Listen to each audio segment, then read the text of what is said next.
Kasama ko nga dito si Kobe, Kurt, pati si Luis, tapos nagpunta nga lang kami dito sa Robinson Magnolia para manggulo. Wala nga daw silang magawa sa dorm ngayon, tapos pare-parehas nga rin kami naghahanap ng laro ng volleyball. Nakakalungkot nga kasi wala talaga nag-i-invite sa amin para maglaro, kaya naisip namin na tumambay na lang dito sa mall. At ayan, pagkarating nga namin, naisip namin na kumain muna saglit kasi kagigising ko lang neto. Wala pa nga akong umagahan neto, kaya naisip ko na dito na lang kumain kasi naubusan na rin ako ng ulam sa bahay. Ganun talaga sa bahay namin, kapag late ka nagising, mauubusan ka talaga ng ulam. Tapos ito nga si Kurt, nakakatawa kasi ginawa niyang sabaw yung sauce. Ang lakas nga ng tama nito, kaya yan tuloy yung pagkain niya, sobrang tamis. Pagtapos nga namin kumain, balak naman namin na maglaro kasi dito daw sa Robinson Magnolia malaki yung time zone. Ayan, nagpakabit nga muna ako saglit dito ng ceramic na tempered glass kasi yung cellphone ko ilang beses na rin nababagsak. Sobrang tibay nga nito kasi kahit walang tempered glass, hindi talaga siya nababasag.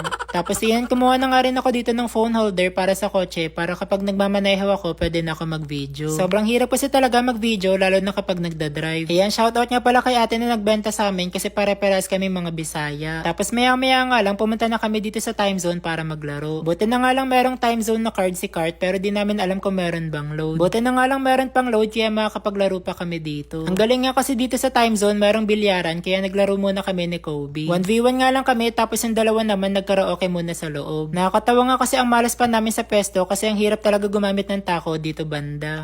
Napakaiksi nga ng space kaya kailangan na lang gamitan ng diskarte kaso nga lang wala ko nun. Eto nga nagmamala Efren Tandarayes pa ako dito kasi merong video. Pero kapag walang video to hindi ko naman ginagalingan. Sobrang nahirapan nga rin kami ni Kobe na maglaro dito kasi walang tisa yung tako. Madalas nga rin gamitin kaya medyo mahirap din sumargo. Maiksi nga lang tong bilyaran kaya medyo nadadalian lang kami na mag-shoot. Sabi ko nga kay Kobe, videoan niya ako kasi gagawin ko yung no look shot. Panalang ako dito sa laban tapos itong bilyaran niya kapag na-shoot mo yung bola hindi na siya babalik. Pagpapraktisan pa nga sana nila Luis yung natira pang isang bola kaso walang aksidenteng na-shoot. Ayaw na nga namin maglaro ng billiard kasi ang malas talaga namin dito sa pwesto. Medyo masikip din kasi tapos balak pa nga namin lumipat kaso walang punuan na. Grabe nakakamiss nga kasi ngayon na lang ulit ako nakalaro dito sa time zone kasi sa pagkakaalam ko last year pa yung huling punta ko dito. Maganda nga tsaka malaki din yung time zone dito sa Robinson Magnolia kaya nag-enjoy talaga kami. Tapos yan meron nga rin ditong basketball kaso nga lang halos lahat kami puro volleyball player. Kaya nagbabackset na nga lang kami dito kasi ang challenging din. Mix nga tong ginagawa namin kaya yung tawag namin dito volley basket. Medyo malambot nga rin yung mga bola ng basketball kaya hindi rin masakit sa kamay. Nakakatawa nga kasi naubos na lang yung oras namin kakalaro ng volleyball. Sumakit nga rin yung mga katawan namin dito kasi wala kaming warm up. Di nga ako na-inform na maglalaro pala kami dito ng volleyball edi sana dinala ko yung knee pads. Tapos yan grabe nagulat nga ako kasi dito sa time zone meron ding bowling. Aminado nga ako na hindi naman ako marunong mag-bowling kasi hindi naman ako naglalaro neto. Pero wala namang masama kung itatry din namin kasi for fun lang naman to. Pagka-try ko nga neto grabe ang challenging din pala kasi ang hirap din pala targetin ng gitna. Napakabigat nga rin ng bola kaya kapag ihagis ko parang sasama yung buong katawan ko. Tapos ito nga ang cute ng bata na lumapit sa akin kasi pinapanood daw niya yung mga vlogs ko. Tapos ayan nagpicture nga rin kami saglit. Sawa nga rin kami dito sa bowling kasi grabe napakadami talagang bola. Parang feeling ko nga hindi na ako mag-volleyball kasi parang may future pa ako dito sa bowling. Ito nga si Kobe, grabe volleyball is life talaga kasi sineset yung bola. Hindi ko nga kaya yung ginagawa niya kasi napakabigat talaga ng bola dito. Ang sabi nga sa amin may technique daw dito sa bowling kasi kailangan daw paikutin yung bola para merong pektus. Di ko nga mapaikot yung bola sa sobrang bigat kaya ito dahan-dahan na lang yung paghagis para masakto sa gitna. Ang kaso nga lang tumatabingi pa rin talaga yung bola.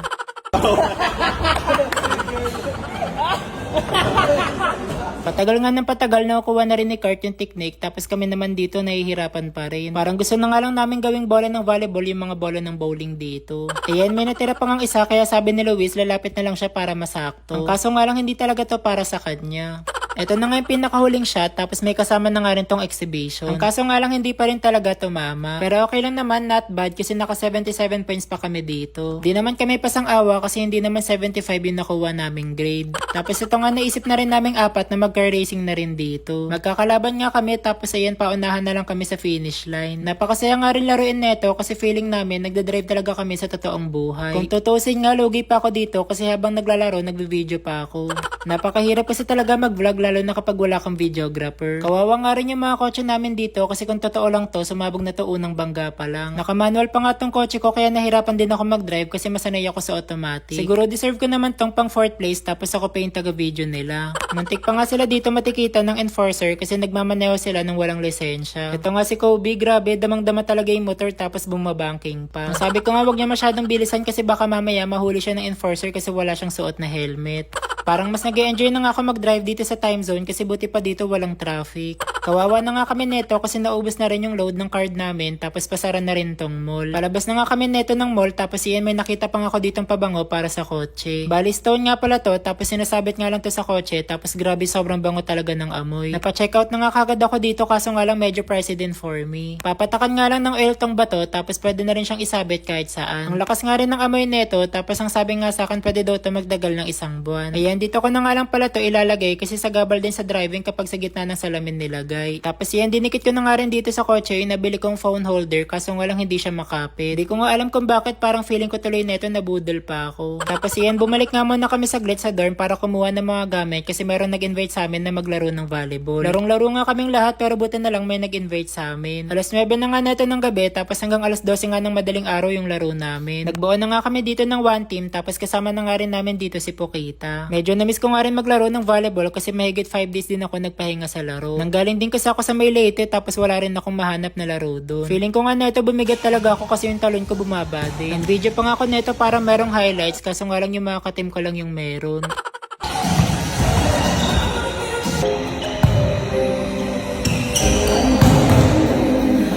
Tapos nga namin maglaro, nag-TikTok muna kami ni Kobe kasi sobrang bagot talaga. Parang ayoko na nga lang maging vlogger neto tapos gusto ko na lang maging dancer.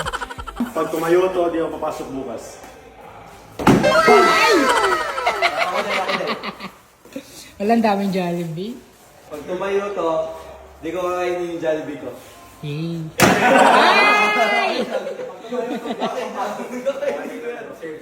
Oh. Ay! Hindi rin siya papasok bukas. Wala, major.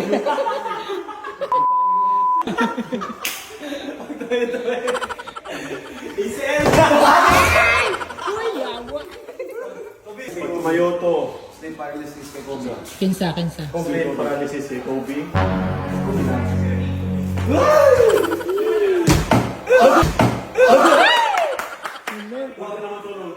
Pag tumayo to, may bagsak ka sa subject na. Ay, di ka gagraduate. At ayan, kailangan na nga rin namin magpaalam neto kasi bukas meron pa silang pasok sa school.